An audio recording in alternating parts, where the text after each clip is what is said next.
Social media ઉપર એક થઈ સામાન્ય ઓળખ, ત્યારબાદ મેસેજની આપલે અને મામલો આગળ વધતો ગયો અને ખેલાયો ભયંકર દુષ્કર્મનો ખેલ. એક યુવક યુવતીને સ્નેપચેટના માધ્યમથી સંપર્કમાં આવે છે, ત્યારબાદ ધીરે ધીરે વાતચીતનો દોર આગળ વધે છે અને પ્રેમજાળની જાળમાં આ યુવતી ફસાય છે. લગ્નના અને વિશ્વાસના વાયદા આપવામાં આવે છે. આખરે આ યુવતી સાથે દુષ્કર્મ આ યુવક દ્વારા આચરવામાં આવે છે, અલગ અલગ જગ્યા પર લઈ જઈને. સમગ્ર મામલો જ્યારે સામે આવે છે ત્યારે સૌ કોઈ ચોંકી ઉઠે છે, કેમ કે આ યુવતીના ફોટા અને વિડીયો પણ આ યુવક ઉતારી લે છે. સોશિયલ મીડિયાના માધ્યમથી શરૂઆત થઈ હતી ઓળખાણની અને ત્યારબાદ એ ઓળખાણને નામ આપવામાં આવ્યું પ્રેમનું અને દુષ્કર્મ સુધી મામલો પહોંચી ગયો. આખરે પોલીસે ગુનો નોંધ્યો અને આ યુવકને દબોચી લીધો છે.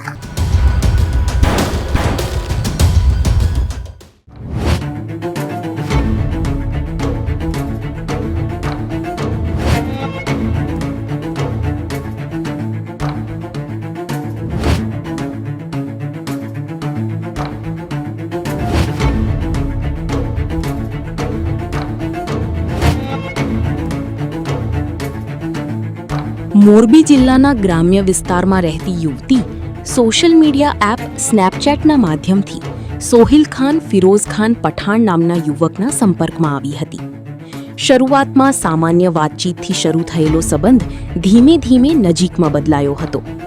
આરોપીએ યુવતીને પ્રેમ અને લગ્નના સપના બતાવી વિશ્વાસમાં લીધી હતી અને ત્યારબાદ આખરે યુવતીને પોતાની જ જાળમાં ફસાવી લીધી હતી. પોલીસ તપાસ મુજબ તારીખ 10 મેના રોજ આરોપી સોહિલ ખાને યુવતીને લગ્ન કરવાની લાલચ આપી અપહરણ કર્યું હતું અને બાદમાં તેને રાજકોટ ખાતે પોતાના ઘરે લઈ ગયો હતો.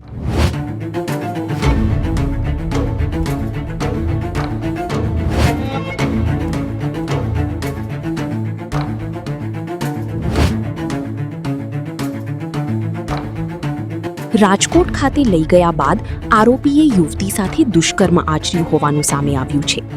પરંતુ આરોપીની હેવાનિયત અહીં અટકી નહોતી. આરોપીએ યુવતીના ફોટા અને વિડીયો પણ બનાવી લીધા હતા અને જો સમગ્ર ઘટનાની જાણ કોઈને કરશે તો જાનથી મારી નાખવાની ધમકી આપી હતી. ધમકીઓ અને ડર વચ્ચે યુવતી માનસિક રીતે તૂટી પડી હતી. પરંતુ આખરે સમગ્ર મામલો પોલીસ સુધી પહોંચતા તપાસ શરૂ કરવામાં આવી હતી.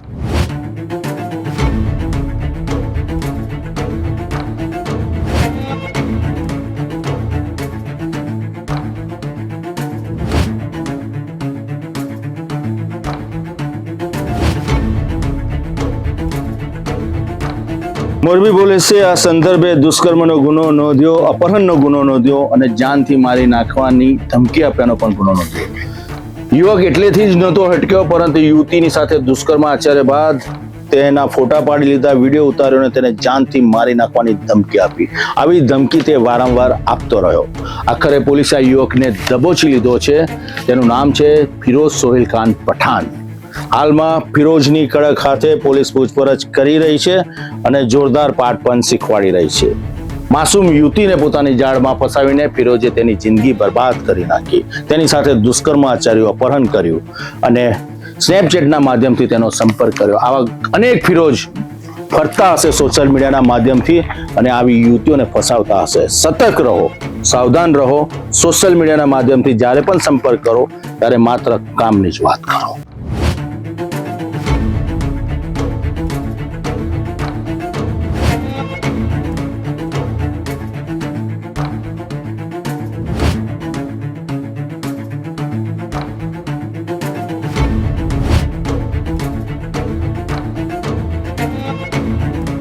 સાથે જ પોલીસ સોશિયલ મીડિયા મારફતે થતા આવા ગુનાઓ અંગે પણ વધુ તપાસ ચલાવી રહી છે.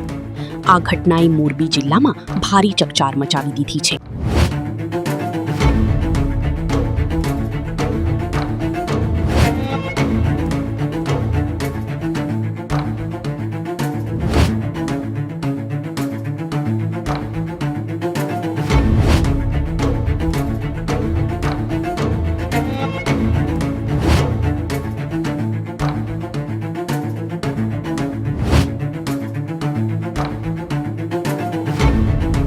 સોશિયલ મીડિયા ઉપર આવા કેટલાક કાર્યરત ફિરોઝ પઠાણ આવી યુવતીઓને હંમેશા ફસાવતા આવ્યા છે અને તેમની જિંદગી બરબાદ કરી રહ્યા છે. પોલીસે હાલમાં દુષ્કર્મનો ગુનો નોંધીને ફિરોઝની ધરપકડ કરી છે અને જબરજસ્ત પાઠ બનાવી રહી છે. ફિરોઝની ઊંડાણપૂર્વક તપાસ કરી રહી છે કે આ ફિરોઝ પઠાણ સામે ભૂતકાળની અંદર કેટલા ગુના નોંધાયા છે તે દિશામાં પણ પોલીસે તલસ્પર્શી તપાસનો પ્રારંભ કર્યો છે. સોશિયલ મીડિયાનો ઉપયોગ કરીને મિત્રતા કેળવીને અપહરણ કરીને દુષ્કર્મને અંજામ આપનાર ફિરોઝની કડક હાથે પોલીસ પૂછપરછ કરી રહી છે. પરંતુ તમામ લોકોએ સોશિયલ મીડિયાનો ઉપયોગ કરતી વખતે અજાણ વ્યક્તિઓ સાથે વાતચીત નહીં કરવી અને તેમને સાથે કોઈ પણ મિત્રતા ન કેળવી. તપાસ કરો, સાવધાન રહો, સતર્ક રહો અને આવા ફિરોઝોથી દૂર રહો. પોલીસ પણ તમામ લોકોને અપીલ કરી રહી છે.